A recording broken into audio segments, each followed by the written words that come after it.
नमस्कार। हमारे चैनल में आपका स्वागत है।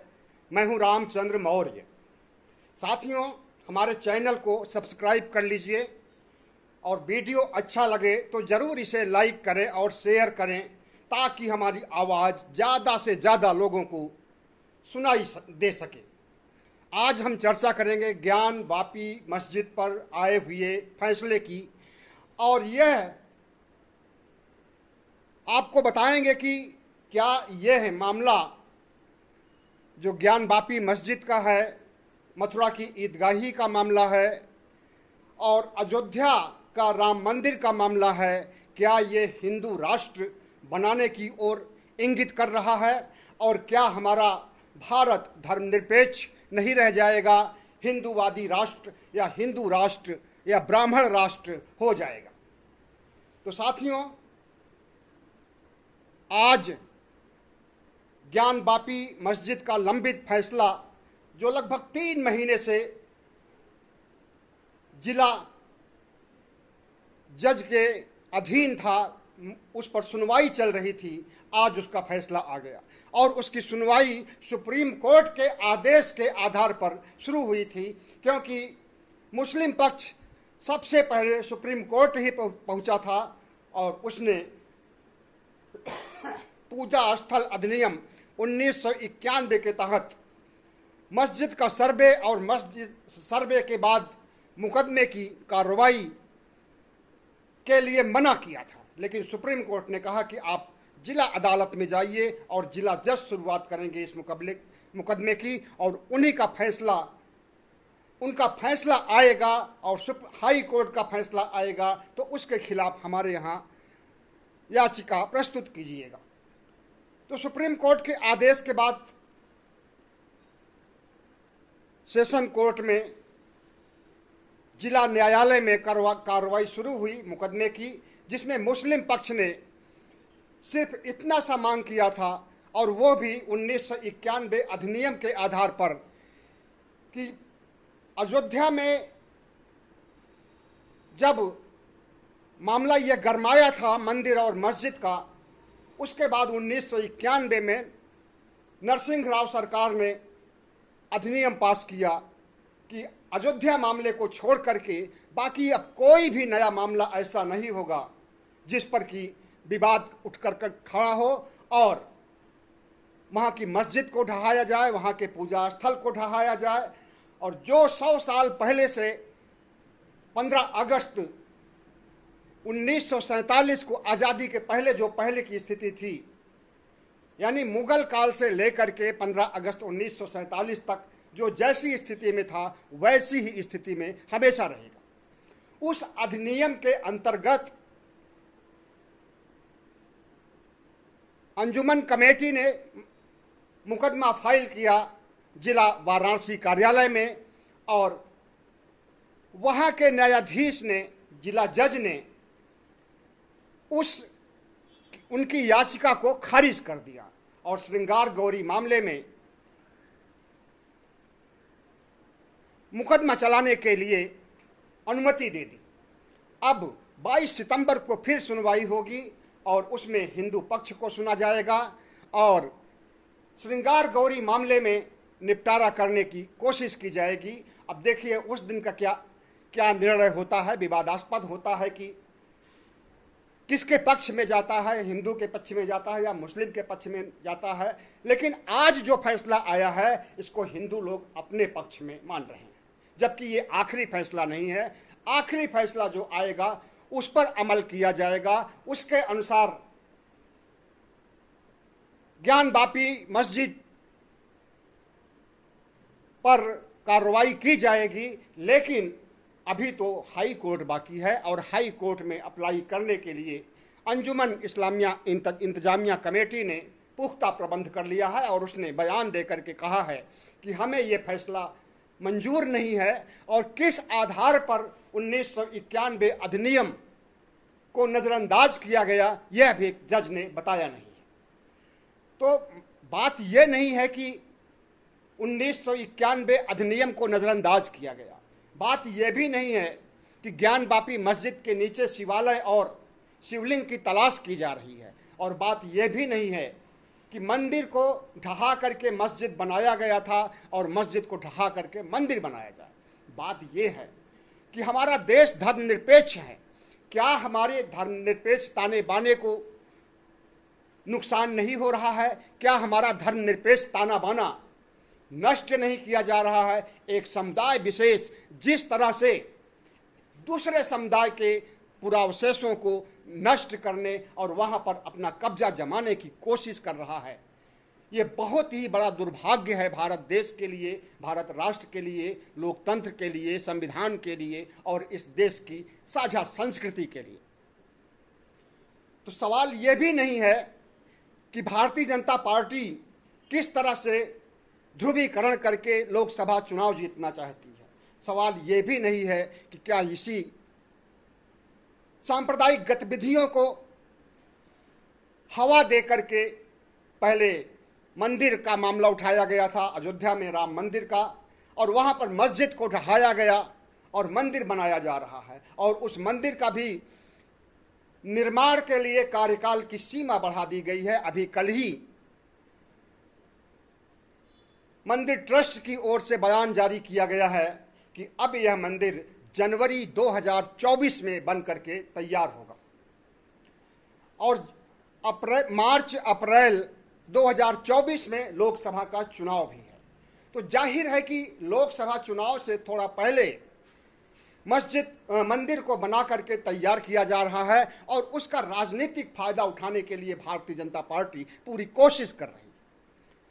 राहुल गांधी का भारत जोड़ो अभियान, पदयात्रा का अभियान इतना ज़्यादा लोकप्रिय हो रहा है और इतनी उसकी मान्यता बढ़ रही है, इतना लोग उससे जुड़ रहे हैं भावनात्मक रूप से कि भारतीय जनता पार्टी की हालत खराब हो गई है और उसकी धड़कनें बढ़ गई हैं। प्रधानमंत्री नरेंद्र मोदी का सिंहासन हिलने लगा है। अब उसकी काट के लिए कुछ तो होना चाहिए। तो प्रधानमंत्री नरेंद्र मोदी ने बयान जारी करवा दिया राम मंदिर ट्रस्ट से कि अब ये मस्जिद अब का और मंदिर का मामला, मतलब कि बाबरी मस्जिद को ढहा करके जो श्री राम का मंदिर बनाया जा रहा है, अब ये 2024 में बन करके तैयार होगा। पहले इसे 2023 में बनाने की बात कही गई थी। और आपको मालूम होना चाहिए कि जब बाबरी मस्जिद ढहाई नहीं गई थी, बाबरी मस्जिद को ढहाया गया था 6 दिसंबर 1992 में, लेकिन राम मंदिर बनाने की तैयारी 1990 से शुरू हो रही है। 1990 से ही पत्थरों को तराशा जा रहा है और सुप्रीम कोर्ट का फैसला आने के पहले पत्थर तराशे जा चुके थे, जितने पत्थर 2 मंजिला मंदिर में लगने थे। अब नींव खोद करके और उन पत्थरों से दीवार खड़ी करना, गुंबद खड़ा करना, गर्भगृह बनाना, यही काम रह गया था। और इस काम के लिए उस समय मंदिर कमेटी ने कहा था कि 3-4 महीने लग सकते हैं, ज़्यादा से ज़्यादा 2023 तक में काम पूरा हो जाएगा। अब कल की बात है कि उसमें का बजट भी बढ़ा दिया गया और बजट बढ़ाने के साथ साथ समयावधि भी बढ़ा दी गई है। और ऐसा इसलिए किया गया है ताकि राहुल गांधी की यात्रा का काट पेश किया जाए और मंदिरमय बना करके 2024 के चुनाव के पहले पूरे देश को मंदिर में बना करके कि मंदिर मैंने बनवा दिया। भारतीय जनता पार्टी इसका श्रेय लेना चाहती है और धार्मिक ध्रुवीकरण करके जीतना चाहती है। तो इस जो कुछ हो रहा है, जिस तरह के फैसले सुनाए जा रहे हैं अदालतों में, लोअर कोर्ट में, हाई कोर्ट में, सुप्रीम कोर्ट में, सब कुछ लोकसभा चुनाव और हिंदू राष्ट्र के मद्देनजर ही सुनाए जा रहे हैं। लोकसभा चुनाव 2024 में है और इन्हें हिंदू राष्ट्र बनाना है 2025 तक। लोकसभा चुनाव में अगर इनकी जीत हो जाती है तो 2025 के पहले या 2025 में भारत को हिंदू राष्ट्र बनाएंगे, क्योंकि 2025 में हिंदू राष्ट्र बनाने की इनकी जो दिली इच्छा थी उसके 100 साल पूरे हो जाएंगे। यानी 1925 में जब आरएसएस का गठन किया गया था तो उसी समय हिंदू राष्ट्र बनाने के लिए यह संस्था प्रतिज्ञाबद्ध थी।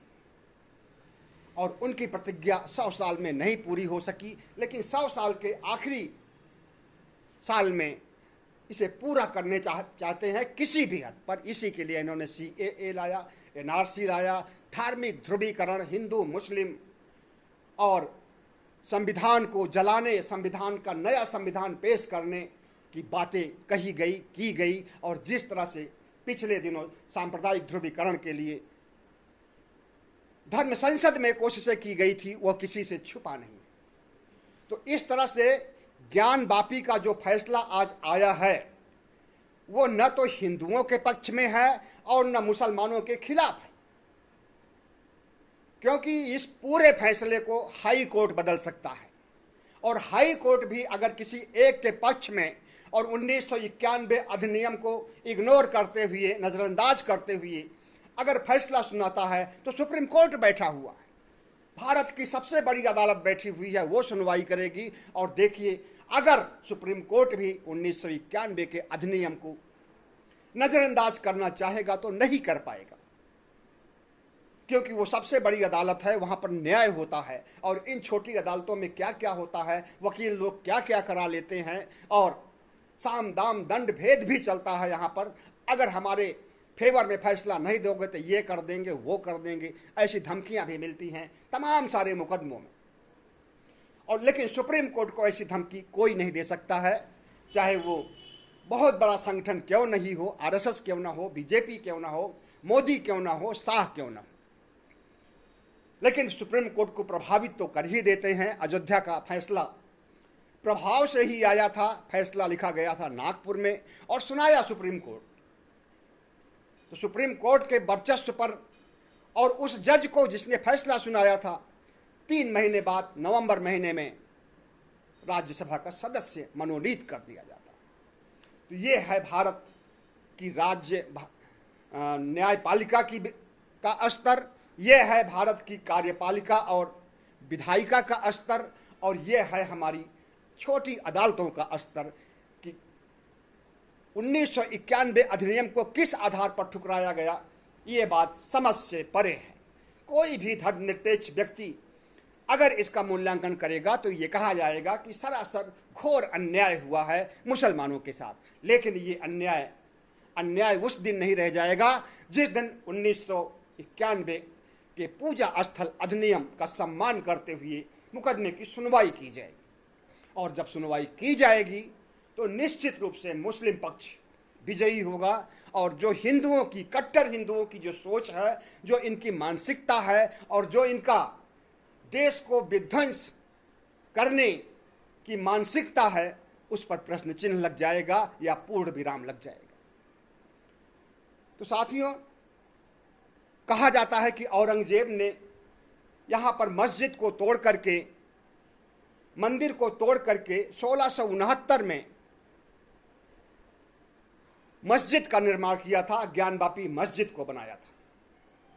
पहली बात तो इतिहास कुछ और कहता है और इनका इतिहास कुछ और कहता है।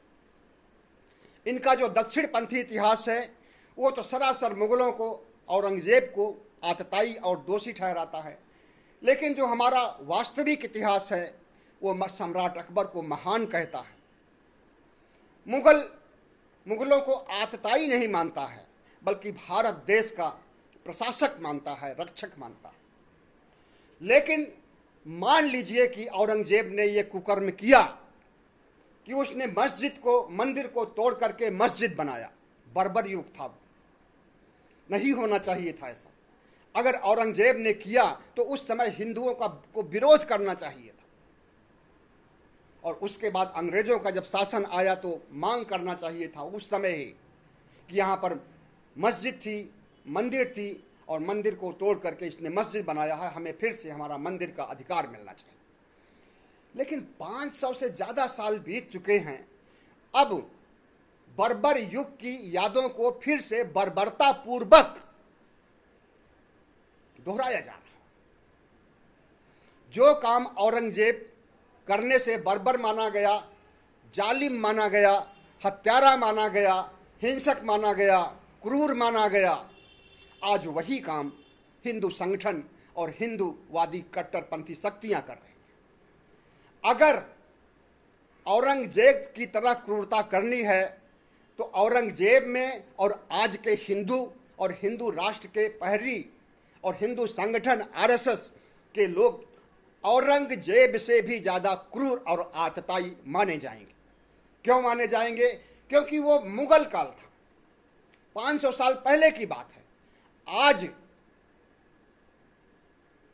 भारत बहुत आगे बढ़ चुका है। भारत ही नहीं, विश्व बहुत आगे बढ़ चुका है। विज्ञानवादी दृष्टिकोण है।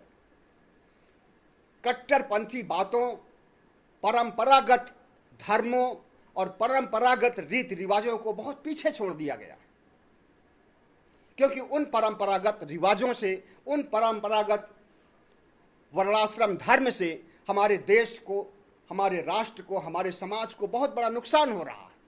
लेकिन भारतीय जनता पार्टी और हिंदू संगठन उसी 500 साल या उसके से ज़्यादा 4000 साल जब पहले मनुस्मृति की रचना की गई थी, तो मनुस्मृति के युग में हमारे देश को ले जाना चाहते हैं। चीन, अमेरिका और जितने भी विकसित देश हैं, ये सब चंद्रमा पर जीवन की तलाश कर रहे हैं, मंगल पर जीवन की तलाश कर रहे हैं और वहाँ पर सभ्यता विकसित करने की बात सोच रहे हैं। और हमारा देश मनुस्मृति युग में लौट रहा है, एक जालिम युग में लौट रहा है और एक क्रूर और अत्याचारी युग में लौट रहा है, जहाँ पर जातिवाद बुलंदियों पर था, जहाँ पर शूद्रों के साथ जानवरों जैसा व्यवहार किया जाता था और जहाँ पर अन्याय और अत्याचार इतना ज़्यादा था कि आज तक भी मूल निवासी भारत के उनके गुलाम बने हुए हैं। लेकिन उसी गुलामी की ओर फिर से ले जाने के लिए जिस तरह से मंदिर मस्जिद का मामला उठाया गया है और मुसलमानों को इस देश से विदा कर देने के लिए, इस देश से हटा देने के लिए, भगा देने के लिए पहले CAA NRC लाया गया। जब उसमें कामयाबी नहीं हुई मिली और राष्ट्रीय स्तर पर आंदोलन हुआ, उग्र आंदोलन तो नहीं कहेंगे लेकिन शांतिपूर्ण आंदोलन हुआ था, भारत सरकार को पता चल गया कि NRC और CAA से काम नहीं होने वाला है। NRC और CAA से पिछड़ी जातियों, अल्पसंख्यकों, दलितों की नागरिकता को हम नहीं समाप्त कर पाएंगे। तो फिर उनके सांस्कृतिक अवशेषों पर, उनके पूजा स्थलों पर अटैक करने की शुरुआत की गई। शुरुआत हुई अयोध्या से और अब वो बढ़ करके ज्ञानवापी आ गया है और ज्ञानवापी के साथ साथ मथुरा की भी मांग की जा रही है। और अगर ज्ञानवापी और मथुरा में इन्हें उग्र रूप धारण करके जीत हासिल करने और जीत पा जाने के बाद सिर्फ यहीं तक सीमित नहीं रहेगा। ताजमहल, कुतुब मीनार पहले से निशाने पर है, बाकी जितने भी मुस्लिम पुरावशेष हैं, मुस्लिम धर्मस्थल हैं, मस्जिद हैं, सबको ढहा करके वहाँ मंदिर बनाने की कोशिश की जाएगी। क्योंकि एक दो जगह जब कामयाबी मिल जाएगी तो इनका आत्मविश्वास बढ़ जाएगा और जब इनका आत्मविश्वास बढ़ जाएगा तो पूरे देश से मस्जिद को ख़त्म करना चाहेंगे। मस्जिद ही नहीं बल्कि मुसलमानों को ही ख़त्म करना चाहेंगे। और ऐसा बयान ये लोग दे भी चुके हैं, मुसलमानों का नरसंहार करने की बात कह चुके हैं, एक नहीं कई धर्म संसद में। तो आज जिस तरह से भारत देश पर संकट के बादल छाए हुए हैं और सांप्रदायिक सौहार्द को बिगाड़ करके, सांप्रदायिक ध्रुवीकरण करके भारत को हिंदू राष्ट्र बनाने और लोकसभा चुनाव जीतने की जुगत की जा रही है।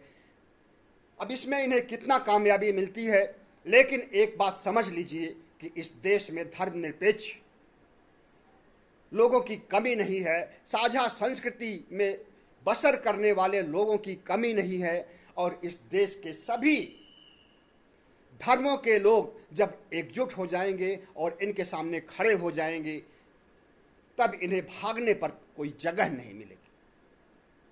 जिस तरह से भारतीय जनता पार्टी चुनाव जीतने के लिए और हिंदू राष्ट्र बनाने के लिए कवायद कर रही है, वो भारतीय पार्टी फिर से उसी बियाबान में या वनवास में चली जाएगी जो 1984 में हुआ था। 1984 में इन्हें 2 सीटें मिली थी और कांग्रेस को 404 सीटें मिली थी। अभी इन्होंने कांग्रेस का रिकॉर्ड नहीं तोड़ पाया है, 303 सीटें ही मिल पाई हैं 2019 के चुनाव में। और उस कांग्रेस को ये खत्म करना चाहते हैं, उस कांग्रेस को नहीं बल्कि पूरे विपक्ष को खत्म करना चाहते हैं। ऐसा जेपी नड्डा ने अभी थोड़े दिन पहले पटना में कहा था कि विपक्ष तो बचेगा ही नहीं, और उसके बाद भारतीय जनता पार्टी ही केंद्र में भी रहेगी और सभी राज्यों में भी रहेगी। तो जिसकी सोच इस तरह से लोकतंत्र विरोधी हो, जिसकी सोच संविधान विरोधी हो, जो खुद संविधान विरोधी हो, जो खुद संविधान को जलवाता हो, जो खुद संविधान का विकल्प भगवा संविधान पेश करता हो, ऐसी पार्टी को आप लोकतांत्रिक कहेंगे? ऐसी पार्टी को आप क्या कहेंगे? ऐसी पार्टी को तो सदस्यता खत्म कर देनी चाहिए, पार्टी की मान्यता छीन लेनी चाहिए चुनाव आयोग को। जो पार्टी देश को तोड़ने का काम करती है वो पार्टी देश की रक्षा नहीं कर सकती और देश को आगे नहीं ले जा सकती, देश को विकसित नहीं कर सकती और इस देश के नागरिकों को खुशहाल नहीं देख सकती। तो साथियों, भारत की जो स्थिति है, जो मंदिर मस्जिद का मामला है, ये सब जानबूझ करके प्रायोजित रूप से सुनियोजित ढंग से इसे बढ़ाने और इसे हवा देने का काम किया जा रहा है। और इसके पीछे आरएसएस है, भारतीय जनता पार्टी है और हिंदू संगठन है।